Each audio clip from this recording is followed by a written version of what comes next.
ಎಲ್ಲರಿಗೂ ಹೊಸ ವರ್ಷದ ಆರ್ಥಿಕ ಶುಭಾಶಯಗಳು. Happy new year. ಪಾಪು ಆಗಿದೆ ಅಂತ ನನಗಂತ ಆ ಮೂಮೆಂಟ್ ಆ ಕ್ಷಣ ಮಾತ್ರ ಮರೆಯೋಕ್ಕೆ ಆಗಲ್ಲ, ಕಣ್ಣಿ ಕಟ್ಟದಾಗಿದೆ.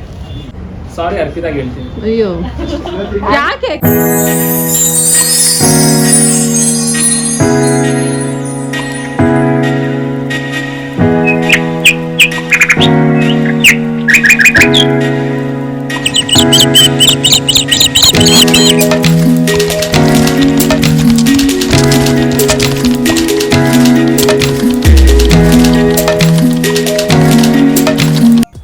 ಮೊದಲಿಗೆ ಹೊಸ ವರ್ಷದ ಹಾರ್ದಿಕ ಶುಭಾಶಯಗಳು. ನಿಮ್ಗೆಲ್ಲರಿಗೂ ನನ್ನ ಕಡೆಯಿಂದ ಒಂದು ಸಣ್ಣ ಕವಿತೆ, ನಾನು ಬರೆದಿದ್ದಂತೂ ಅಲ್ಲಾರೆ ನನಗೆ ತುಂಬ ಇಷ್ಟ ಆಗಿದ್ದು. ಈ ಕ್ಷಣಕ್ಕೆ ಹೆಜ್ಜೆಯೇ ರೂಪಿಸು ಇಲ್ಲಿಂದ ಬೇರೆ ಕತೆ, ಕಾಣದ ನಾಳೆಯೋ ಒಂಟಿ ಈಗ ನನ್ನ ಜೊತೆ. ಹೆಜ್ಜೆಯೇ ರೂಪಿಸು ಇಲ್ಲಿಂದ ಬೇರೆ ಕತೆ, ಕಾಣದ ನಾಳೆಯು ಒಂಟಿ ಈಗ ನನ್ನ ಜೊತೆ. ಹೊಸ ಸಂಬಂಧದ ಹೊರೆನಾ ತೊರೆಯುವೆ, ಹೊಸ ಸಂಚಾರಕ್ಕೆ ಸದಾ ತೊರೆಯುವೆ. ಸದ್ದಿಲ್ಲದೆ ಒಂದು ಅಧ್ಯಾಯವ ಇಗೋ ನಾ ತೆರೆಯುವೆ. ನಿಮ್ಮೆಲ್ಲ ಹೊಸ ಅಧ್ಯಾಯಗಳಿಗೆ ನನ್ನ ಶುಭಾಶಯಗಳು. Happy new year. ಪ್ರತಿ ವರ್ಷ ಡಿಸೆಂಬರ್ 31 ಎಕ್ಸೈಟ್ಮೆಂಟಲ್ಲಿ ನ್ಯೂ ಇಯರ್ನ ವೆಲ್ಕಮ್ ಮಾಡೋದಕ್ಕೆ ಕೆಲವೊಂದು ಪ್ರಿಪ್ರೇಷನ್ ಎಲ್ಲರ ಮನೇಲೂ ನಡೀತಿರುತ್ತೆ. ಇದು ಹಾಗೆಯೇ.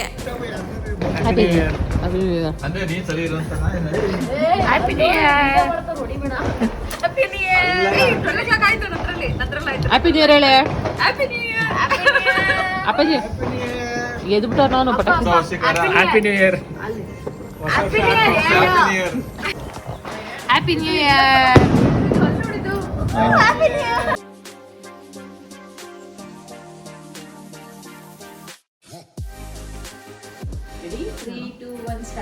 ಎಲ್ಲರಿಗೂ ಆರ್ಥಿಕ ಎಲ್ಲರಿಗೂ ಹೊಸ ವರ್ಷದ ಆರ್ಥಿಕ ಶುಭಾಶಯಗಳು. Happy new year. All the best. ಹೀಗೆ ಹೊಸ ವರ್ಷದ ಶುಭಾರಂಭ ನಮ್ಮ ಮನೆಯಲ್ಲಿ ಈ ರೀತಿ ಶುರುವಾಯಿತು ಅಂತಲೇ ಹೇಳ್ಬೋದು. ತುಂಬಾ ಚೆನ್ನಾಗಿತ್ತು. ತುಂಬಾ ಅಂದರೆ ನೆಮ್ಮದಿಯಿಂದ ಮನೆಯಲ್ಲೇ ಯಾವುದೇ ರೀತಿಯ ತಕರಾರು ತಕರಾರು ಇಲ್ದಲೆ, ಅನ್ನೆಸರಿ ನಾಯ್ಸ್ ಇಲ್ದಂಗೆ ಹೋಗ್ತಾ ಅಂತಾರಲ್ಲ, ಈಗ ಒಂದು ಏಜ್ ಕ್ರಾಸ್ ಆಗ್ತಾ ಸೇಫ್ಟಿ ಅನ್ನೋದಾಗಿರ್ಬೋದು, ಇದೆಲ್ಲನೂ ಸ್ವಲ್ಪ ಜಾಸ್ತಿ ಅನಿಸುತ್ತೆ. ಫ್ಯಾಮಿಲಿ ಅಂತ ಬಂದಮೇಲೆ ನಮಗೆ ನಾವು ತುಂಬಾ ಸೇಫ್ಟಿ ಆಗಿರೋದಕ್ಕೆ ಇಷ್ಟಪಡ್ತೀವಿ.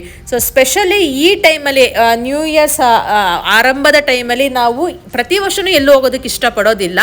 ಸೊ ಹಾಗಾಗೇ ಈ ಸಲಿನೂ ಸಹ ಮನೆಯಲ್ಲಿನೇ ಒಂದು ಸಣ್ಣದಾಗಿ ಚಿಕ್ಕದಾಗಿ ನಮ್ಮದೇ ಆದಂಥ ರೀತಿಯಲ್ಲಿ ಹೊಸ ವರ್ಷನ ಶುರು ಮಾಡಿದ್ವಿ ಅಂತಲೇ ಹೇಳಬಹುದು.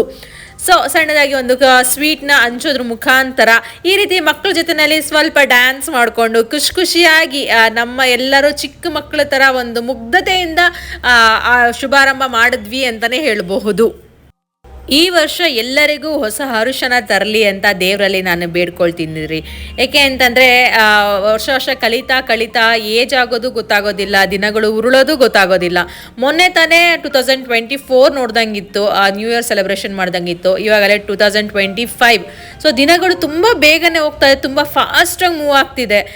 ಈ ದಿನಗಳಲ್ಲಿ ಪ್ರತಿಯೊಂದು ಕ್ಷಣನೂ ಖುಷಿಯಾಗೇ ಇರೋದಕ್ಕೆ ಪ್ರಯತ್ನ ಪಡೋಣ, ಎಲ್ಲರೂ ಒಂದಾಗಿರೋಣ, ಖುಷಿಯಾಗಿರೋಣ ಅಂತ ಹೇಳ್ತಾ ಲೆಟ್ಸ್ ಸ್ಟಾರ್ಟ್ ದ ವಿಡಿಯೋ. ಈ ವರ್ಷದ ಮೊದಲನೇ ಸೂರ್ಯೋದಯ ತುಂಬ ಪ್ರಕಾಶಮಾನವಾಗಿತ್ತು. ನಾವು ಎದ್ದಿದ್ದು ಸಹ ಲೇಟ್ ಆಗಿತ್ತು. ಸೊ ಈ ರೀತಿ ನಾವು 1ನೇ ತಾರೀಕು ಶುರು ಮಾಡಿದ್ವಿ. ಹಾಗೆ ಫ್ಯಾಮಿಲಿ, ನನ್ನ ಅಕ್ಕನ ಫ್ಯಾಮಿಲಿ, ಭಾವನ ಮಕ್ಕಳು, ಅಕ್ಕನ ಮಕ್ಕಳು ಎಲ್ಲ ಬಂದಿದ್ದರಿಂದ ಒಂದು ಖುಷಿಯಾಗಿ ಒಂದು ಕಡೆ ಹೊರಗಡೆ ದೇವಸ್ಥಾನಕ್ಕೆ ಹೋಗೋಣ, ಒಳ್ಳೆ ರೀತಿ ದೇವರ ಆಶೀರ್ವಾದದೊಂದಿಗೆ ಈ ವರ್ಷನ ಶುರು ಮಾಡೋಣ ಅಂತ ಅಂದ್ಕೊಂಡು ಇವತ್ತಿನ ಔಟ್ಫಿಟ್ ನಂದು ನೋಡ್ಬೋದು. ಸೀರೆ ಹಾಕಿದ್ದೀನಿ. ಸೀರೆ ಅಂದರೆ ನನಗೆ ತುಂಬಾ ಇಷ್ಟ. ಸೀರೆ ಉಟ್ಕೊಳ್ಳೋದು ಅಂದರೆ ತುಂಬಾ ಇಷ್ಟ. ಸೀರೆ ಉಟ್ಕೊಂಡ್ರಪ್ಪ ಹೆವಿ ಮೇಂಟೈನ್ ಮಾಡೋದಕ್ಕಾಗಲ್ಲ ಅಂತ ಎಲ್ಲರೂ ಹೇಳ್ತಾರೆ. ಬಟ್ ನನಗೆ ಸೀರೆ ಉಡೋದು ಅಂದ್ರೆ ಭಾಳ ಇಷ್ಟ. ನನಗೆ ಇಷ್ಟಪಟ್ಟು ಉಡೋದ್ರಿಂದ ನಂಗೆ ಅದು ಕಷ್ಟ ಅಂತ ಅನಿಸಿಲ್ಲ ಇದುವರೆಗೂ. ಸೊ ನೀವು ನೋಡ್ಬೋದು, ಬೇಬಿ ಪಿಂಕ್ ಅಂತಲೇ ಹೇಳ್ತಾರಲ್ಲ, ಆ ಕಲರ್ನಲ್ಲಿ ಒಂದು ಸೀರೆನ ತೊಗೊಂಡಿದೆ ಚನ್ನಬಸಪ್ಪನಲ್ಲಿ. Welcome back to Arpita Vishwakarma YouTube channel. Family outing ಗೊತ್ತಿದೆ ನಿಮಗೆ, ನ್ಯೂ ಇಯರಲ್ಲಿ ಚೆನ್ನಾಗಿ ಸೆಲೆಬ್ರೇಷನ್ ಮಾಡೋಣ ಅಂತ ಅಂದ್ಬಿಟ್ಟು ಫ್ಯಾಮಿಲಿ ಜೊತೆ ಹೊರಗಡೆ ಹೋಗ್ತಾ ಇದ್ದೀವಿ. ಸೊ ಹೀಗೆ 2 ಕಾರಲ್ಲಿ, ಅವ್ರದ್ದು ಕಾರಲ್ಲಿ, ನಮ್ಮ ಕಾರಲ್ಲಿ, 2 ಕಾರಲ್ಲಿ, ಬೇರೆ ಬೇರೆ ಕಾರುಗಳಲ್ಲಿ ನಾವು ಹೊರಟಿದ್ವಿ. ನಮ್ಮ ಅಪ್ಪ ಬರೋದು ಸ್ವಲ್ಪ ಲೇಟ್ ಆಗಿತ್ತು, ಅವ್ರು ಹೊರಗಡೆ ಹೋಗಿದ್ರು. ಸೊ ಅವ್ರಿಗೋಸ್ಕರ ವೆಯ್ಟ್ ಮಾಡ್ಕೊಂಡು ನಿಂತಿದ್ವಿ. ಇಲ್ಲಿಂದ ನಾವು ಆ್ಯಕ್ಚುಲಿ ಪ್ಲ್ಯಾನ್ ಮಾಡಿದ್ದು ಬಂದ್ಬಿಟ್ಟು ನಂದಿ ಹಿಲ್ಸಿಂದ ನಂದಿ ಗ್ರಾಮಕ್ಕೆ ಹೋಗೋಣ, ನಂದಿ ಗ್ರಾಮದಿಂದ ಇದು ಈಶಾ ಫೌಂಡೇಶನ್ಗೆ, ಚಿಕ್ಕಬಳ್ಳಾಪುರದಲ್ಲಿರೋ ಈಶಾ ಫೌಂಡೇಶನ್ಗೆ ಹೋಗೋಣ ಅನ್ನೋ ಪ್ಲ್ಯಾನ್ ಇತ್ತು. ಬಟ್ ನಾನು ಮಾರ್ನಿಂಗು ನನ್ನ ಶಾಪ್ನ ಓಪನ್ ಮಾಡಿ ಆಫ್ಟರ್ನೂನ್ವರೆಗೂ ರನ್ ಮಾಡಿ ಆಮೇಲೆ ಕ್ಲೋಸ್ ಮಾಡ್ಕೊಂಡು ಬಂದೆ. ನನಗೂ ಸ್ವಲ್ಪ ಲೇಟ್ ಮಾಡಿದೆ. ಸೊ ಹಾಗಾಗಿ ಹೊರಟಿದ್ದೆ ಒಂದು 3 o'clock ಆಗಿತ್ತು. ಸೊ ಇಲ್ಲಿಂದ ಈ ಟ್ರಾಫಿಕಲ್ಲಿ, ನ್ಯೂ ಇಯರ್ ಅಂದರೆ ಎಲ್ಲರಿಗೂ ರಜೆ ಇರುತ್ತೆ, ಈ ಟ್ರಾಫಿಕಲ್ಲಿ ನಾವು ಹೋಗೋದ್ರೊಳಗಡೆ ಬರೀ ನಂದಿ ಗ್ರಾಮ ದೇವಸ್ಥಾನಕ್ಕೆ ಮಾತ್ರ ಹೋಗಿದ್ದಾಯ್ತು ಅಷ್ಟೇ. ಯಾಕೆಂದರೆ ನಂದಿ ಹಿಲ್ಸು ಆಲ್ರೆಡಿ ಕ್ಲೋಸ್ಡ್ ಆಗಿತ್ತು. ಮತ್ತು ನಾವು ಹೇಳ್ದಂಗೆ ಈಶಾ ಫೌಂಡೇಶನು ಸಹ ತುಂಬ ಅಂದರೆ ತುಂಬ ಕ್ರೌಡ್ ಇತ್ತು. ಎಕ್ಸ್ಟ್ರೀಮಾಗಿ ರೋಡ್ವರೆಗೂ, ಮೇನ್ ರೋಡ್ವರೆಗೂ, ನಿಮ್ಗೆ ಗೊತ್ತಿರುತ್ತೆ ಹೋಗಿರೋರಿಗೆ, ಮೇನ್ ರೋಡ್ವರೆಗೂ ಸಿಕ್ಕಾಬಟ್ಟೆ ಕ್ರೌಡ್ ಇದ್ದಿದ್ದರಿಂದ ನಾವು ಈಶಾ ಫೌಂಡೇಶನ್ಗೆ ಹೋಗೋದಕ್ಕಾಗಲಿಲ್ಲ. ಬಟ್ ಇಟ್ಸ್ ಓಕೆ, ಒಂದು ಲಾಂಗ್ ಡ್ರೈವ್ ಥರ ಇತ್ತು. ಆರಾಮಾಗಿ ಹೋಗಿ ಚೆನ್ನಾಗಿ ಎಂಜಾಯ್ ಮಾಡಿಕೊಂಡು ಆರಾಮಾಗಿ ಮಾತಾಡ್ಕೊಂಡು ಬಂದ್ವಿ ಅಂತಲೇ ಹೇಳ್ಬೋದು. ಅಂದರೆ ನಮ್ಮ ಕಲ್ಚರಲ್ಲಿರುವಂತಹ ದೇವಸ್ಥಾನ ನೋಡಬೇಕು ಅಂತಂದರೆ ಬ್ಯಾಂಗ್ಳೂರಿಂದ ಒಂದು ಆಲ್ಮೋಸ್ಟ್ ಒಂದು 50 to 60 ಕಿಲೋಮೀಟರ್ಸ್ ದೂರದಲ್ಲಿರುವಂಥ ನಂದಿ ಗ್ರಾಮ ಅನ್ನೋ ಪ್ಲೇಸ್ಗೆ ಹೋದರೆ ತುಂಬಾ ಚೆನ್ನಾಗಿರುತ್ತೆ. ತುಂಬ ಹಳೆಯ ಕಾಲದ ವಾಸ್ತುಶಿಲ್ಪನ ಇಲ್ಲಿ ನೋಡ್ಬೋದು. ನಿಮ್ಗೊಂದು ಸ್ಪೆಷಲ್ ಗೊತ್ತಾ, ಇಲ್ಲೇ ನನ್ನ ಪ್ರೀ ವೆಡ್ಡಿಂಗ್ ಶೂಟ್ ಮಾಡಿರೋ ಅಂಥದ್ದು. ಸೊ ಇದು ನಾನು 2ನೇ ಬಾರಿ ಇಲ್ಲಿಗೆ ಬರ್ತಾ ಇರೋದು. ತುಂಬ ಹಳೆಯ ದೇವಸ್ಥಾನ, ತುಂಬ ಚೆನ್ನಾಗಿದೆ. ಈಶ್ವರನ ಅಂದರೆ ಈಶ್ವರ ಶಿವ ಇರುವಂಥ ದೇವಸ್ಥಾನ. ಸೊ ನೀವು ನೋಡಿರಬಹುದು, ತುಂಬ ಜನ ಹೋಗಿರ್ತೀರಾ, ಬಟ್ ಭಾಳ ಚೆನ್ನಾಗಿದೆ. ಯಾರು ಒನ್ ಡೇ ಪ್ಲ್ಯಾನ್ ಮಾಡಿದ್ರೆ ಈ ದೇವಸ್ಥಾನಕ್ಕೆ ನಾನು ರೆಫರ್ ಮಾಡ್ತೀನಿ. ಯಾಕೆ ಅಂದರೆ ನಮ್ಮ ಕಲ್ಚರಲ್ಲಿರುವಂತಹ ವಾಸ್ತುಶಿಲ್ಪನ ಬೆಂಗಳೂರಿನ ತುಂಬ ಹತ್ರದಲ್ಲಿ ಬೇಗ ಹೋಗಿ ಬರಬೇಕು, ಕ್ಯಾಪ್ಚರ್ ಮಾಡ್ಕೊಂಡು ಬರಬೇಕು ಅಂತ ಅಂದರೆ this is the best place ಅಂತಲೇ ಹೇಳಬಹುದು. ಸೊ ನಾವು ಹೋಗಿದ್ವಿ. ನನ್ನ ಅಕ್ಕ ಬಾವನು ನೋಡಿರಲಿಲ್ಲ. ಸೊ ಹಾಗಾಗಿ ಹೋಗೋಣ ಅಂತ ಅಂದ್ಕೊಂಡು ಹೋದ್ವಿ. ಆಲ್ರೆಡಿ 5 o'clock ಆಗಿತ್ತು, ಸಂಜೆ ಆಗ್ತಾಯಿತ್ತು. ಅಂದರೆ ನಾನು ಈ ವಿಡಿಯೋನಲ್ಲಿ ಅಷ್ಟು ಜಸ್ಟಿಫೈ ಮಾಡೋದಕ್ಕೆ ಆಗ್ತಾ ಇಲ್ಲ ಅಲ್ಲಿರುವಂಥ ವಾಸ್ತುಶಿಲ್ಪದ ಬಗ್ಗೆ. ಬಟ್ ನೀವು ಡೈರೆಕ್ಟಾಗಿ ಹೋಗಿ ನೋಡಿದ್ರೆ ತುಂಬಾ ಚೆನ್ನಾಗಿದೆ. ನೀವು ಹೇಗೆ ಈ ಮೇಲುಕೋಟೆ, ಬೇಲೂರು, ಹಳೇಬೀಡು ಈ ರೀತಿ ವಾಸ್ತುಶಿಲ್ಪಗಳನ್ನ ಇಲ್ಲಿ ತುಂಬ ಹತ್ರದಲ್ಲಿ, ಬ್ಯಾಂಗ್ಳೂರಿಯನ್ಸ್ ಅಂತೂ ತುಂಬ ಹತ್ರದಲ್ಲಿ ಹೋಗಿ ನೋಡ್ಕೊಂಡು ಬರ್ಬೋದು. ಸೊ ಫೋಟೋಸ್ ತೆಗೆಯೋದಕ್ಕೆ, ವಿಡಿಯೋಸ್ ತೆಗೆಯೋದಕ್ಕೆ ಬೆಸ್ಟ್ ಪ್ಲೇಸ್ ಅಂತಲೇ ಹೇಳ್ಬಹುದು. ನನಗಂತೂ ಭಾಳ ಇಷ್ಟ ಆಗುತ್ತೆ. ನಿಮಗೆ ಗೊತ್ತಿರ್ಬೋದು, ಅಂದರೆ ನನ್ನ ಫಾಲೋ ಮಾಡೋರಿಗೆ, ನನ್ನ ಥಾಟ್ಸ್ ಬಗ್ಗೆ ಗೊತ್ತಿರೋರಿಗೆ ಈ ರೀತಿ ದೇವಸ್ಥಾನಗಳಾಗಿರ್ಬೋದು, ನಮ್ಮ ವಾಸ್ತುಶಿಲ್ಪ, ನಮ್ಮ ಕಲೆ, ಸಾಂಸ್ಕೃತಿಕತೆ ಇವೆಲ್ಲದ್ರ ಬಗ್ಗೆ ನನಗೆ ಭಾಳ ಆಸಕ್ತಿ. ಸೊ ಹಾಗಾಗಿ ಅದ್ರ ಬಗ್ಗೆ ಜಾಸ್ತಿ ಒತ್ತು ಕೊಟ್ಟು ನಾನು ಇಷ್ಟಪಡೋದ್ರಿಂದ ಈ ರೀತಿಯ ದೇವಸ್ಥಾನಗಳು ನನಗೆ ಭಾಳ ಇಷ್ಟ ಆಗುತ್ತೆ. ಸೊ ನಾವು ಪದೇ ಪದೇ ಮೇಲ್ಕೋಟೆಗೆ ಹೋಗೋದು ನೀವು ನೋಡಿರ್ಬೋದು. ನಮ್ಮನೆ ದೇವರಾಗಿರೋದ್ರಿಂದ ಮೇಲ್ಕೋಟೆಗೆ ಅವಾಗವಾಗ ಹೋಗ್ತಾ ಇರ್ತೀವಿ. ಸೊ ಯಾಕೆ ಅಂದರೆ ಅಲ್ಲಿರುವಂಥ ವಾಸ್ತುಶಿಲ್ಪನೂ ಸಹ ತುಂಬಾ ಚೆನ್ನಾಗಿದೆ. ಸೊ ಇಲ್ಲೂ ಅಷ್ಟೇ ಕಲ್ಲಿನಲ್ಲಿ ಕೆತ್ತಿರುವಂತಹ ವಾಸ್ತುಶಿಲ್ಪಗಳು, ತುಂಬ ಹಳೇ ಕಾಲದ ವಾಸ್ತುಶಿಲ್ಪಗಳು. ಶಿವನ ದೇವಸ್ಥಾನ, ಉಮಾಪತೇಶ್ವರ ದೇವಸ್ಥಾನ ಅಂತಲೇ ಇಲ್ಲಿದೆ. ಈಶ್ವರ ಅಂದರೆ ಸಕ್ಸಸ್ಗೆ ಸಂಬಂಧಪಟ್ಟಿದ್ದಲ್ವಾ. ಸೊ ಮೊದಲನೇ ದಿನ ನಾವು ಈಶ್ವರನ ಸನ್ನಿಧಿಗೆ ಹೋಗಿದ್ದು ನನಗಂತೂ ಭಾಳ ಖುಷಿ ಆಯಿತು, ತುಂಬ ಸಂತೋಷ ಆಯಿತು. ಇಲ್ಲಿರೋಂಥ ತುಂಬ ಕ್ರೌಡ್ ಇದ್ದರು ಹೇಳಬೇಕು ಅಂತಂದರೆ. ಯಾಕೆಂದರೆ ಎಲ್ಲರಿಗೂ ಇರುತ್ತೆ ಅಲ್ವಾ, ಎಲ್ಲರೂ ಹೊರಗಡೆ ಹೋಗಬೇಕು ಅಂದರೆ ಫ್ಯಾಮಿಲಿ ಜೊತೆ ಟೈಮ್ ಸ್ಪೆಂಡ್ ಮಾಡಬೇಕು ಅಂತ ತುಂಬ ಜನ ಅನಿಸೋರೆಲ್ಲ ಬಂದಿರ್ತಾರಲ್ಲ. ಹಾಗಾಗಿ ಸ್ವಲ್ಪ ರಶ್ ಇತ್ತು, ಬಟ್ ಪರವಾಗಿಲ್ಲ, ಎಲ್ಲರೂ ನಮ್ಮಂತೆಯೇ ಒಂದು ದಿನ ಹೊರಗಡೆಗೆ ಅಂತ ಬಂದಿರ್ತಾರೆ. ಸೊ ಹಾಗಾಗಿ ಜನಗಳ ಜೊತೆ ನಾವು ಸಹ ತುಂಬ ಖುಷಿ ಪಟ್ವಿ. ಅಲ್ಲೆಲ್ಲ ಫೋಟೋಸ್ ತೊಗೊಳ್ತಾ ಇದ್ರು. ಅಂದರೆ ನೀವು ನಂದಿ ಹಿಲ್ಸ್ ಬ್ಯಾಕ್ಗ್ರೌಂಡಲ್ಲಿ ನೀವು ನೋಡಿದ್ರೆ ನಂದಿ ಬೆಟ್ಟ ಕಾಣಿಸುತ್ತೆ. ಸೊ ಈ ರೀತಿ ದೇವಸ್ಥಾನ ಇದೆ. ನೀವು ಒಂದು ದಿನ ಯಾವತ್ತಾರು ಪ್ಲ್ಯಾನ್ ಮಾಡ್ಕೊಳ್ಬೋದು ಅಂತಲೇ ಹೇಳ್ತೀನಿ. ಇದು ನೀವು ನೋಡೋ ಹಾಗೆ ನನ್ನ ಪುಟ್ಟ ಫ್ಯಾಮಿಲಿ. ಇಲ್ಲಿಂದ ನಾವು ಆದಿಯೋಗಿ ಈಶಾ ಫೌಂಡೇಶನ್ಗೆ ಹೋಗೋಣ ಅಂತ ಅಂದ್ಕೊಂಡ್ವಿ, ಬಟ್ ಆಗಲಿಲ್ಲ. ಇವತ್ತು 2025. ಸೊ ಹಾಗಾಗಿ ನ್ಯೂ ಇಯರ್ ರೆಸೊಲ್ಯೂಷನ್ ಅಂತ ಅಂದ್ಬಿಟ್ಟು ಎಲ್ಲರೂ ಮಾಡ್ತಾರೆ. ನಿಮ್ಮಲ್ಲಿ ಏನು ಅನಿಸುತ್ತೆ, ಈ ವರ್ಷ ಏನೇನು ಚೇಂಜ್ ಮಾಡ್ಕೋಬೇಕು, ಇಲ್ಲ ಏನು ಅಪ್ಗ್ರೇಡ್ ಮಾಡ್ಕೋಬೇಕು ಅಂತ ಇದ್ದೀರಾ ಅಂತ ಅಂದ್ಬಿಟ್ಟು ಹೇಳಬೇಕು. 2 ಮಾತಲ್ಲಿ ಸಾಕು, ಸಿಂಪಲ್ ಆಗಿ. ಗುಡ್ ಹೆಲ್ತ್ ಮ್ಯಾನೇಜ್ ಮಾಡಬೇಕು, ಮತ್ತು ಒಳ್ಳೆ ಆಹಾರ ತಿನ್ನಬೇಕು, ಮತ್ತು ಫ್ಯಾಮಿಲಿಗೆ ಒಳ್ಳೆ ಟೈಮ್ ಕೊಡಬೇಕು, ದುಡ್ಡು ಜಾಸ್ತಿ ಮಾಡಬೇಕು. ಇದು ನ್ಯೂ ಇಯರ್ ರೆಸೊಲ್ಯೂಷನ್. ಈ ವರ್ಷ ಇಷ್ಟನ್ನ ಎಕ್ಸ್ಪೆಕ್ಟ್ ಮಾಡ್ತೀನಿ. ಏನಪ್ಪ ನಿಂಗೇನಪ್ಪ? ಮಶ್ರೂಮ್ ಬಿರಿಯಾನಿ ತಿನ್ಬೇಕಾ? ಓಕೆ. ನೆಕ್ಸ್ಟು ವಿಭು, ನ್ಯೂ ಇಯರ್ ರೆಸೊಲ್ಯೂಷನ್ ಏನು? ಏನ್ ಚೇಂಜ್ ಮಾಡೋದಕ್ಕೆ ಇಷ್ಟಪಡ್ತೀಯಾ? ಎಲ್ಲರಿಗೂ ಒಳ್ಳೇದಾಗ್ಲಿ. ಆಮೇಲೆ ಎಲ್ಲರಿಗೂ ಒಳ್ಳೇದಾಗ್ಲಾ? ಓಕೆ. ಆಮೇಲೆ ಆಮೇಲೆ ದುಡ್ಡು ಜಾಸ್ತಿ ಬರಲಿ, ಆಮೇಲೆ ಇದೆಲ್ಲ ಆಮೇಲೆ ಸ್ಪೆಷಲ್ ಎಲ್ಲ ಆಗಲಿ, ಆಗಲಿ ಗ್ರ್ಯಾಂಡ್, ಇನ್ನು ಮನೆ ಕಟ್ಟಲಿ, ದೊಡ್ಡ ದೊಡ್ಡ ಕಟ್ಟಲಿ, ಕಾರ್ ತಗೋಬೋದು, ಮನೆ ತಗೊಂಡು ಅಮ್ಮಮ್ಮ ಕೊಡ್ಲಿ. Okay, thank you Vibho, very nice. Sudha ಅವರು ಇವಾಗ ನ್ಯೂ ಇಯರ್ ರೆಸೊಲ್ಯೂಷನ್ ಏನ್ ಚೇಂಜ್ ಮಾಡೋದಕ್ಕೆ ಇಷ್ಟಪಡ್ತೀರಾ? ಈಗ ಏನು ಹೊಸ್ತಾಗಿ ಪೇಷನ್ಸ್ ಕಲಿಬೇಕಂತ ಇಷ್ಟ ನನಗೆ. ಸಮಾಧಾನ ಇಲ್ಲ, ಸ್ವಲ್ಪ ಸಮಾಧಾನ ಕಲ್ತ್ರಿ ವರ್ಷ, ಅದೊಂದೇ ಕಲಿಯಕ್ಕಾಗಲ್ಲ, ಒಂದ್ ವರ್ಷಕ್ಕೆ ಒಂದೇ, ಸದ್ಯಕ್ಕೆ ಅದೊಂದೇ ಆಸೆ. ಸಮಾಧಾನ ಈ ವರ್ಷ. ಜೊತೆ ಟೈಮ್ ಸ್ಪೆಂಡ್ ಮಾಡ್ಬೇಕಂತ, ಫ್ಯಾಮಿಲಿ ಜೊತೆ ಟೈಮ್ ಸ್ಪೆಂಡ್ ಮಾಡ್ಬೇಕಂತ. ಬಿಸಿ ಇದ್ದೀರಾ ನೀವು? ಸಿಕ್ಕಾಪಟ್ಟೆ ಸ್ವಲ್ಪ ಬಿಸಿ ಇದ್ದೀರಾ? ಪೇರೆಂಟ್ಸ್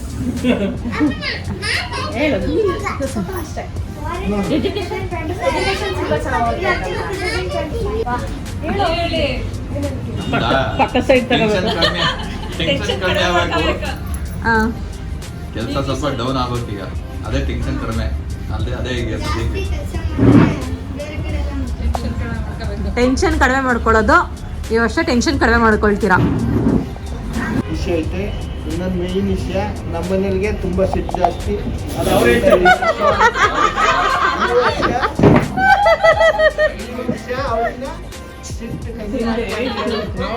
ಆಮೇಲೆ ನಾನು ಮಾಡಬೇಕು, ಅದೇನೇ ಮಾತಾಡಿದ್ರು ನಾನು ಸುಮ್ಮನಿರೋದು, ಈ ಸತಿ ಸೈಲೆಂಟ್ ಆಗಿರೋಣ ಅಂತ ತೀರ್ಮಾನ ಮಾಡಿ.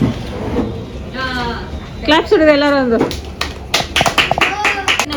ಹಳೇದೆಲ್ಲ ಮರಿಬೇಕು, ಹೊಸ ಅಧ್ಯಾಯ ಮಾಡ್ಬೇಕು, ಕಾಶಿ ಯಾತ್ರೆಗೆ ಹೋಗ್ಬೇಕು ಅನ್ನೋ ಆಸೆ. ಈ ವರ್ಷ ಕಾಶಿ ಯಾತ್ರೆಗೆ ಹೋಗ್ಬೇಕು ಅನ್ನೋ ಆಸೆ ಇಟ್ಕಡೆ ಗೊತ್ತಿಲ್ಲ, ಆ ಕೃಷ್ಣನ್ ಗೊತ್ತು.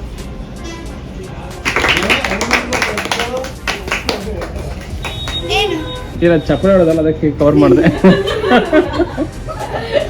ಹೇಳಿ ಅರ್ಪಿತಾ. ನನ್ನ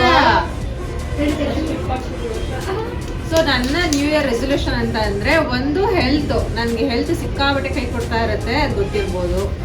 ಸೊ ಹಾಗಾಗಿ ಹೆಲ್ತ್. ನೆಕ್ಸ್ಟ್ ನನಗೆ ಈ ವರ್ಷ ಒಂದು ಇಂಟರ್ನ್ಯಾಷನಲ್ ಟ್ರಿಪ್ ಹೋಗ್ಲೇಬೇಕು. ನಾನು ಟೆಲಿಕಾಸ್ಟ್ ನಾನು ಹೋಗ್ಬೇಕು, ನಾನು ಇಂಟರ್ನ್ಯಾಷನಲ್ ಟ್ರಿಪ್ಗೆ. ನೆಕ್ಸ್ಟ್ ಥರ್ಡ್ ಒನ್ ಮನಿ, ಓನ್ಲಿ ಮನಿ. ದುಡ್ಡು ಚೆನ್ನಾಗಿ ಅರ್ನ್ ಮಾಡಬೇಕು, ನನ್ನ ಸಲೂನ್ನ ಅಟ್ಲೀಸ್ಟ್ ನೆಕ್ಸ್ಟ್ ಲೆವೆಲ್ಗೆ ನಾನು ತಗೊಂಡೋಗ್ಬೇಕು. ಇದು 3 ನನ್ಗೆ ಈ ವರ್ಷದ ಗುರಿ ಅಂತಾನೆ ಹೇಳ್ಬೋದು. ನೀನು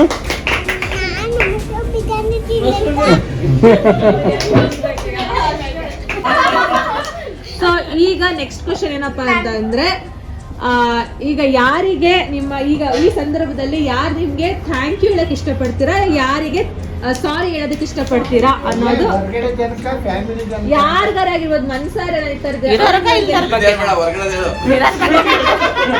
ಯಾರಿಗಾರು ಆಗಿರ್ಬೋದು, ಅದು ನಿಮಗೆ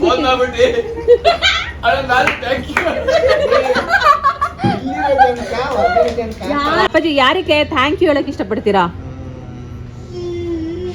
ಕೆಂಪು ಕೊಡ್ತವ್ರಿಗೆ.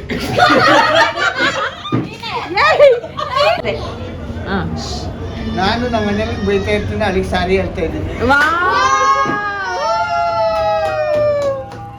Okay, thank you. ನನಗೆ ಹೆಲ್ಪ್ ಮಾಡ್ತಾ ಸುಧಾ ಇದಕ್ಕೆ ಥ್ಯಾಂಕ್ ಯು ಹೇಳ್ತೀಯಾ? ಓಕೆ, ನಿನ್ನ ಜೀವನದಲ್ಲಿ ಈ ಕ್ಷಣದಲ್ಲಿ ಯಾರಿಗೆ ಸಾರಿ ಮತ್ತೆ ಯಾರಿಗೆ ಥ್ಯಾಂಕ್ ಯು ಹೇಳ್ತೀರಾ? ನಾನು ನಮ್ಮ ಅಮ್ಮಂಗೆ ಥ್ಯಾಂಕ್ ಯು ಹೇಳ್ತೀನಿ. ಯಾಕೆಂದ್ರೆ ನಮ್ಮ ಅಮ್ಮಂಗೆ ನಾನು ಥ್ಯಾಂಕ್ ಯು ಹೇಳ್ತೀನಿ. ಯಾಕೆಂದ್ರೆ ನನ್ನ ತುಂಬಾ ವಿಷಯ ನಮ್ಮ ಅಮ್ಮಂದು ನಾನು ಅಳವಡಿಸ್ಕೊಂಡಿದ್ದೀನಿ, ಕಲ್ತಿದ್ದೀನಿ, ಅದಕ್ಕೆ ಥ್ಯಾಂಕ್ ಯು ಹೇಳ್ತೀನಿ. ಸಾರಿ ನಾನು ಯಾರಿಗೂ ಹೇಳಲ್ಲ, ಭಗವಂತನ ಸಾರಿ ಕೇಳ್ತೀನಿ. ಯಾಕೆಂದ್ರೆ ನಾನು ತಪ್ಪೇ ಮಾಡಿಲ್ಲ. ಅದರಿಂದ ನಾನು ಸಾರಿ ಮನುಷ್ಯಗೆ ನನ್ನ ಹತ್ರ ಸಾರಿ ಕೇಳಕ್ಕೆ ನಂಗೆ ಇಷ್ಟ ಆಗಲ್ಲ. ಅದನ್ನು ಸಾರಿ ಕೇಳಿದ್ರೆ ನಾವು ಅಮ್ಮಂಗೆ ಸಾರಿ ಕೇಳಬೇಕು, ಇಷ್ಟು ಬೇಗ ಬಿಟ್ಟು ಹೋಗ್ಬಿಟ್ಟಲ್ಲಮ್ಮ ಅಂತ. ಓಕೆ, ಸಾರಿ ಇದ್ರೆ ಇವ್ರಿಗೆ ಹೇಳ್ಬೇಕು, ಯಾಕೆಂದ್ರೆ ನಾನು ಟೈಮ್ ಕೊಡ್ತಿಲ್ಲ ನಾನು ಸರಿಗೆ. ನನಗೆ ನಾನೇ ಟೈಮ್ ಕೊಟ್ಕೊಂತಿದ್ದೀನ, ಬೇರೆ ಕೆಲಸದಲ್ಲಿ ಬಿಸಿ ಆಗ್ಬಿಡ್ತೀನಿ.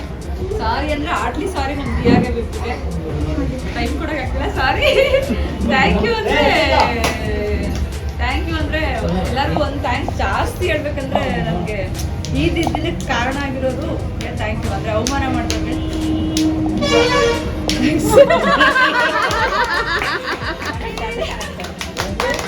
ಅವ್ರ ಮಾಡಿರ್ತೀವಿ, ಮಾಡಿದ್ರೆ ನೀನು ಅಚೀವ್ ಮಾಡಿರೋದು. ಅದಕ್ಕೋಸ್ಕರ ತುಂಬ ಥ್ಯಾಂಕ್ಸ್. ಹೇಳಿ ಪರವಾಗಿಲ್ಲ. ತಪ್ಪು ಮಾಡಿದ್ರೆ ಅವರು ಸಾರಿ ಕೇಳ್ಕೊ. ಸಾರಿ ಅದು ಸಾರಿ ಯಾರಿಗೆ ಯಾರು ಹೇಳ್ತೀಯ? ಸಾರಿ ಯಾರಿಗೆ ಹೇಳ್ತೀಯ? ಮುಂಗೆ ನಾನು ಮನೆ ಕೆಲಸ ಮಾಡ್ತಿರುವಾಗ ಸರಿಯಾಗಿ ಮಾಡಲು ಆಗಲ್ಲ ಸಾಕ್ತೀನಿ ಅದಕ್ಕೆ ಥ್ಯಾಂಕ್ಸ್ ಟು ದಿಯಾ ಯಾಕೆ ನೋಡ್ಕೊಂತಲ್ಲ ಮತ್ತೆ ಆಕ್ಟಿವಿಟೀಸ್ಗೆಲ್ಲ ಹೆಲ್ಪ್ ಮಾಡ್ತಲ್ಲ ಅದಕ್ಕೆ. ಸೊ ಇವಾಗ ದಿಯಾ ಅವ್ರು ಹೇಳ್ಬೇಕು. ಥ್ಯಾಂಕ್ ಯು ಯಾರಿಗೆ ಹೇಳ್ತೀರಾ, ಸಾರಿ ಯಾರಿಗೆ ಹೇಳ್ತೀರಾ? ಥ್ಯಾಂಕ್ ಯು 3 ಜನಕ್ಕೆ. ಓಕೆ, ಲವ್ ಕೇರ್ ಎಲ್ಲ ಅವರೇ, ಎಂಜಾಯ್ಮೆಂಟ್ ಅವರೇ. ಸರಿ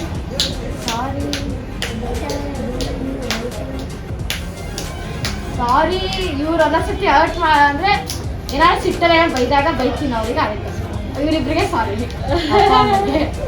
ಅಷ್ಟೇ. Very nice, very nice.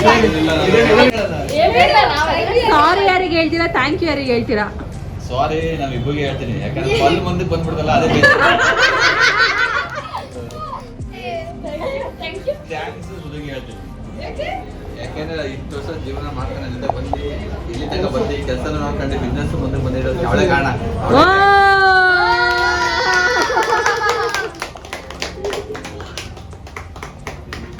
ಖುಷಿ ಆಯ್ತು. ಥ್ಯಾಂಕ್ಸ್ ದೇವ್ರಿಗೆ ಹೇಳ್ತೀನಿ. ಏನಕ್ಕೆ ಅಂದ್ರೆ ಒಳ್ಳೆ ಜೀವನ ಕೊಟ್ಟಿರೋದಕ್ಕೆ ದೇವ್ರಿಗೆ ಥ್ಯಾಂಕ್ಸ್ ಹೇಳ್ತೀನಿ. ಸಾರಿ ಅರ್ಪಿತಾಗ ಹೇಳ್ತೀನಿ. ಅಯ್ಯೋ, ಯಾಕೆ? ಕಾರಣ ಹೇಳು. ಕಾರಣ ಏನಂತಂದ್ರೆ ಗೊತ್ತಿದೆ ನಿಮ್ಗೆ, ನಾನು ಹೇಳ್ಬೇಕಾಗಿಲ್ಲ. ತುಂಬಾ ಸರಿ ಜಗಳ ಆಡಿದೀವಿ, ಅದೆಲ್ಲ ಅಡ್ಜಸ್ಟ್ ಮಾಡ್ಕೊಂಡು ಹೋಗಿದ್ದೀರಾ, ಸೊ ಅದಕ್ಕೆ ಸಾರಿ. ಹಾ ಅಷ್ಟೇ. ಅರೆ ಥ್ಯಾಂಕ್ಸ್ ಯಾರಿಗೆ ಹೇಳ್ತೀಯಾ? ಅಯ್ಯೋ ಯಾಕೆ?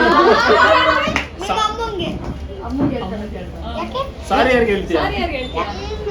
ಅಮ್ಮ ಎರಡು ಅವ್ರಿಗೆ ಕಾರಣ ನೆಕ್ಸ್ಟ್ ಹೇಳ್ತಾರೆ. ಇನ್ನೂ ದೊಡ್ಡ ಆಗ್ಬೇಕು ಅವ್ನು. ಆನೆಸ್ಟ್ ಆಗಿ ಹೇಳ್ಬೇಕು ಅಂದ್ರೆ ಥ್ಯಾಂಕ್ ಯು ಯಾವಾಗ್ಲೂ ಫಸ್ಟ್ ನಮ್ಮ ಅಮ್ಮಗೆ ಹೋಗೋದು, ನೆಕ್ಸ್ಟ್ ವಿನೋಗ್ ಹೋಗುತ್ತೆ. ಯಾಕೆಂದ್ರೆ ಇಬ್ರು ನನಗೆ ಅಂದ್ರೆ ಅಮ್ಮ ಹೆಂಗೆ ಎಲ್ಲಾನು ಮೇಂಟೈನ್ ಮಾಡ್ಕೊಂಡ್ ಬಂದ್ರು ಅದೊಂಥರ ವಿನೋ ಅಂದ್ರೆ ಆ ಜವಾಬ್ದಾರಿ ಎಲ್ಲ ವಿನು ತಗೊಂಡಿದ್ದಾರೆ. ಸೊ ಹಂಗಾಗಿ ಇಬ್ರು ಸಿಕ್ಕಾಬಿಟ್ಟು ಅಟ್ಯಾಚ್. ವಿನು ಇದ್ದಾಗ ನಂಗೆ ಅಮ್ಮನ್ ಮಿಸ್ ಮಾಡ್ಕೋಬೇಕು ಅನ್ನಲ್ಲ, ಇಲ್ಲ ಅಮ್ಮ ಇದ್ದಾಗ ವಿನು ಮಿಸ್ ಮಾಡ್ಕೋಬೇಕು. ನನ್ನ ಲೈಫಲ್ಲಿ ಅಂದ್ರೆ ತುಂಬಾನೇ ಮುಖ್ಯವಾದ ಜನ ಅಂದ್ರೆ ಮುಖ್ಯವಾದ ಪರ್ಸನ್ಸ್ ಅಂತ ಅಂದ್ರೆ ಅದು ನಮ್ಮ ಅಮ್ಮ ಮತ್ತೆ ವಿನೋ. ಸೊ ಹಾಗಾಗಿ ಇಬ್ರಿಗೆ ಥ್ಯಾಂಕ್ ಯು ಹೇಳೋದಕ್ಕೆ ಇಷ್ಟಪಡ್ತೀನಿ. ಭಗವಂತ ನಂಗೆ ಇಬ್ರು ಕೊಟ್ಟಿದ್ದಕ್ಕೆ ಇನ್ನೇನು ಇಲ್ಲ, 2 ಮಾತ್ರ ನಂಗೆ ತುಂಬಾನೇ ಒಳ್ಳೇದ್ ಸಿಕ್ಕಿದೆ ಅಷ್ಟೇ. ಅದಕ್ಕೋಸ್ಕರ ಥ್ಯಾಂಕ್ಸ್ ಹೇಳ್ತೀನಿ. ಸಾರಿ ಬಂದ್ಬಿಟ್ಟು ಅಗೇನ್ ಸಾರಿನೂ ಸಹ ಇವ್ರಿಬ್ರಿಗೆ ಹೇಳಕ್ ಇಷ್ಟಪಡ್ತೀನಿ. ಒಂದು ನಮ್ಮ ಅಮ್ಮಗಂದು ಸಿಕ್ಕಾಬಟ್ಟೆ ಕಿಚ್ಚಾಡಿ ಕೂಗಾಡಿ ಬೈದಾಡಿ ಅದು ಸಿಕ್ಕಾಬಟ್ಟೆ ಬೈದಾಕ್ಬಿಟ್ಟಿದ್ದೀನಿ. ಹಂಗಾಗಿ ಅಮ್ಮಂಗೆ ಸಾರಿ ಹೇಳ್ತೀನಿ. ಇನ್ ಸಾರಿ ಬಂದ್ಬಿಟ್ಟು ವಿನುಗೆ ಸಾರಿ ಹೇಳ್ತೀನಿ ಅಷ್ಟೇ. ಸುಮ್ಮನೆ ಅವಾಗ ಜಗಳ ಆಡೋದಕ್ಕೆ ನನ್ನ ಸಿಟ್ಟನ್ನ ಕಂಟ್ರೋಲ್ ಮಾಡ್ಕೊಳಕ್ ಆಗ್ತಲ್ಲಿದ್ದಾಗ ಓವರ್ ಆಗೋದಕ್ಕೆ ವಿನುಗೆ ಸಾರಿ ಹೇಳ್ತೀನಿ ಅಷ್ಟೇನೆ, ಏನಿಲ್ಲ.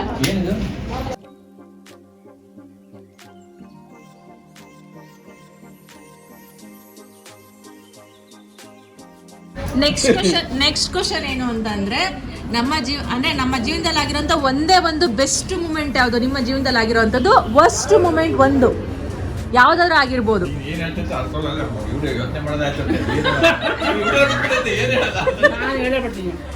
ಇಲ್ಲ ಅಂಶ ನಿನ್ನ ಮದುವೆ ಆಗಿದೆ ಬಾಲಿಂಗಾಚಾರಿ ಮದುವೆ ಆಗಿದೆ. ಬೆಸ್ಟ್ ಅಂತಂದ್ರೆ ನನ್ನ ಲೈಫಲ್ಲಿ ಇದು ಜರ್ನಿ ಮಾಡಿದ್ದು, ಪ್ಲೇಸಸ್ ನೋಡಿದ್ದು, ಆಲ್ ಕರ್ನಾಟಕ, ತಮಿಳ್ನಾಡು ಎಲ್ಲ ಪ್ಲೇಸ್ ನ ನೋಡಿದ್ದು ಬೆಸ್ಟ್ ಹಂಗಲ್ಲ ಒಂದು ಅದೇ ಈ ಮೂಮೆಂಟ್ ನಂಗೆ ಸಿಕ್ಕಾಬಟ್ಟೆ ಮೆಮೊರಿಬಲ್ ಅದೇ. ನಂಗೆ ಜರ್ನಿ ಮಾಡೋದ್ರೆ ಭಾರಿ ಖುಷಿ. ಆ ಜರ್ನಿ ಮಾಡಿದ್ದು ನಂಗೆ ತುಂಬಾ, ಅದರಲ್ಲೂ ಕನ್ಯಾಕುಮಾರಿ ಕೊಚ್ಚು ಹೋಗ್ತಿದ್ವಲ್ಲ ಸುನಾಮಿಲಿ, ಬೆಸ್ಟ್ ಮೂಮೆಂಟ್. ಕೊಚ್ಚೋಗಿ ಬದುಕ್ಬೋದ್ವಲ್ಲ, ಬೆಸ್ಟ್ ಮೂಮೆಂಟ್. ವರ್ಸ್ಟ್ ಮೂಮೆಂಟ್ ಒಂದೇ ಒಂದು. ಫಸ್ಟ್ ಮೊಮೆಂಟು ನನಗೆ ಬಂಧುಗಳಿಂದಲೇ ಅವಮಾನ ಆಗಿದ್ದು. ಬೆಸ್ಟ್ ಮೂಮೆಂಟ್ ಯಾವುದು? ಬೆಸ್ಟ್ ಮೂಮೆಂಟ್ ಯಾವುದು? Best moment. ವರ್ಸ್ಟ್ ಅಂದ್ರೆ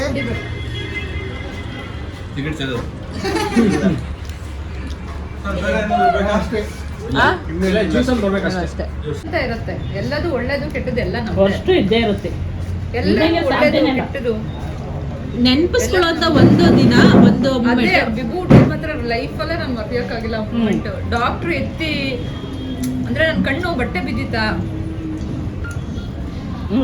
ಯಾವ ಪಪ್ಪು ಆಗಿದೆ ಅಂತ ಗೊತ್ತಿರ್ಲಿಲ್ಲ. ಫಿಂಗರ್ ಕ್ರಾಸ್ ಇಟ್ಕೊಂಡಿದ್ನ, ಯಾವ ಪಪ್ಪು ಆಗಿದೆ ಅಂದ್ರೆ ನಮ್ ದಿಯಾ ಹುಟ್ಟಿದ್ಲ ಆಲ್ರೆಡಿ. ಬಿಬ್ಬು ಬಗ್ಗೆ ಬಹಳ ಆಸೆ ಇಟ್ಕೊಂಡಿದ್ದೆ.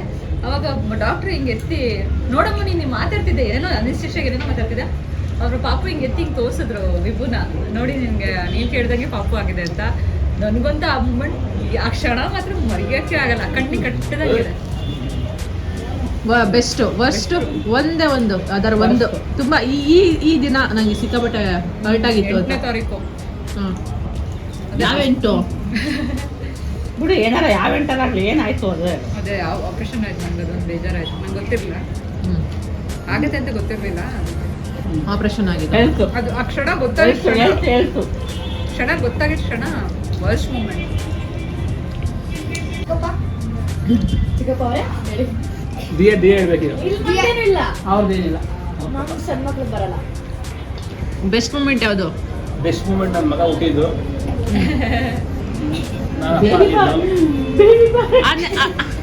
ಅದನ್ನ ಎಕ್ಸ್ಪ್ಲೈನ್ ಮಾಡ್ಬೇಕು, ಅದನ್ನ ಎಕ್ಸ್ಪ್ಲೈನ್ ಮಾಡ್ಬೇಕು. ಖುಷಿ ಹೇಳಕ್ಕೆ ಆಗಲ್ಲ. ನಿಲ್ರ ನಿಮಿಷ ಹೇಳ್ರಿ. ಅದೇ ನನ್ನ ಮಗ ಹುಟ್ಟಿದ್ದು.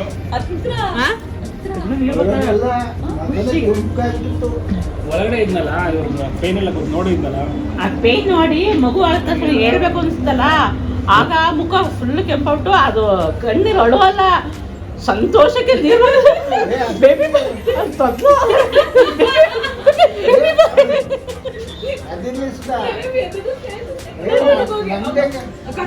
ಆಯ್ತು. ಬೆಸ್ಟ್ ಮೂಮೆಂಟ್ ಬಂದು ಆರ ಹುಟ್ಟಿದ್ದು, ಆರ ಬೇಬಿ ಬಾಯ್ ಅಂತ ಗೊತ್ತಾಗಿದ್ದು ಬೆಸ್ಟ್ ಮೂಮೆಂಟು. ವರ್ಸ್ಟ್ ಮೂಮೆಂಟ್ ಬಂದು ಮಾತುಕತೆ.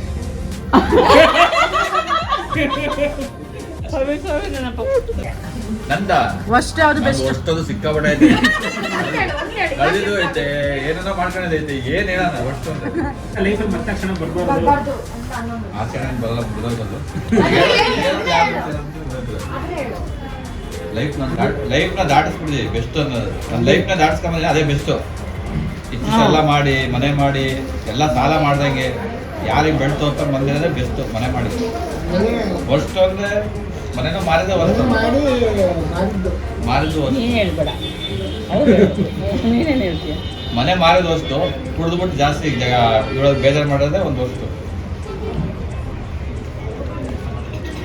ಹೇಳಿ ನಿಮ್ಮ ಕೆಟ್ಟದು ಒಳ್ಳೇದು ಇದೆ. ನನ್ನ ಲೈಫಲ್ಲಿ ಬೆಸ್ಟ್ ಅಂದ್ರೆ ವರ್ಸ್ಟ್ ಫಸ್ಟ್ ಹೇಳ್ತೀನಿ. ವರ್ಸ್ಟ್ ದಿನಗಳು ಅಂತಂದ್ರೆ ನಾನು ಜಗಳ ಪ್ರೆಗ್ನೆನ್ಸಿನಲ್ಲಿ ಜಗಳ ಮಾಡ್ಕೊಂಡು ಅಮ್ಮ ಮನೆ ಬಂದಿದ್ದು ಒಂದು 2 ತಿಂಗಳು ವಿನು ಜೊತೆ ಮಾತಾಡಿರ್ಲಿಲ್ಲ. ಅದು ಸಿಕ್ಕಾಪಟ್ಟೆ ನರ್ಕ ನನಗೆ. ಮೆಂಟಲಿ, ಎಮೋಷನಲಿ, ಫಿಸಿಕಲಿ, ಎಕನಾಮಿಕಲಿ ಎಲ್ಲದರಲ್ಲೂ ಫುಲ್ಲು ಬಿದೋಗ್ಬಿಟ್ಟಿದೆ. ಸೊ 2 ಮಂತ್ಸ್ ನಾನು ಏನು ಮಾಡ್ತಾ ಇದ್ದೀನಿ ಅಂತಾನೆ ಅರ್ಥ ಆಗ್ತಿಲ್ಲ, ಫುಲ್ಲು ಬ್ಲ್ಯಾಂಕು. ಆ 2 ತಿಂಗಳು ಲೈಫಲ್ಲಿ ಯಾವತ್ತೂ ಬರೋದು ಬೇಡ ನನಗೆ. ಅದು ನನ್ನ ವರ್ಸ್ಟ್ ಟೈಮ್. ನನಗದು ಬೆಸ್ಟ್ ಟೈಮ್ ಅಂತ ಅಂದರೆ ಎಲ್ಲ ತಾಯಿಗೂ, ನನಗೂ ಇವಾಗ ನನ್ನ ಮಗ 3 ವರ್ಷ, ಅವ್ನು ಹುಟ್ಟಿದ್ದೆ ನನಗೆ ಬೆಸ್ಟ್ ಮೂಮೆಂಟು. ನಾನು ಗಂಡು ಮಗು ಆಗುತ್ತೆ ಈ ಥರ ಎಲ್ಲ ಏನು ಅಂದ್ಕೊಂಡಿಲ್ಲ ನಾನು. ಒಳ್ಳೇದಾಗಲಿ, ನಾರ್ಮಲ್ ಡೆಲಿವರಿ ಆಗಿದೆ. ನಾನು ದೊಡ್ಡ ಶಾಕ್ ನನಗೆ, ನಂಗೆ ನಾರ್ಮಲ್ ಡೆಲಿವರಿ ಆಯ್ತಾ ಅನ್ನೋದೆ.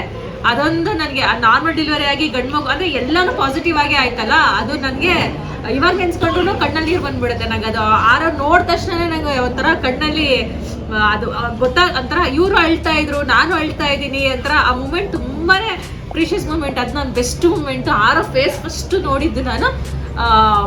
ಅದೊಂದು ನಂಗೆ ತುಂಬಾ ಖುಷಿಯಾಗಿದ್ದ ಟೈಮ್ ಅಂತಂದ್ರೆ ಅದೇನೆ, ಏನಿಲ್ಲ. ಆರ ಹುಟ್ಟಿದ್ದೆ ನನಗೆ ಒಂದು ಬೆಸ್ಟ್ ಟೈಮು.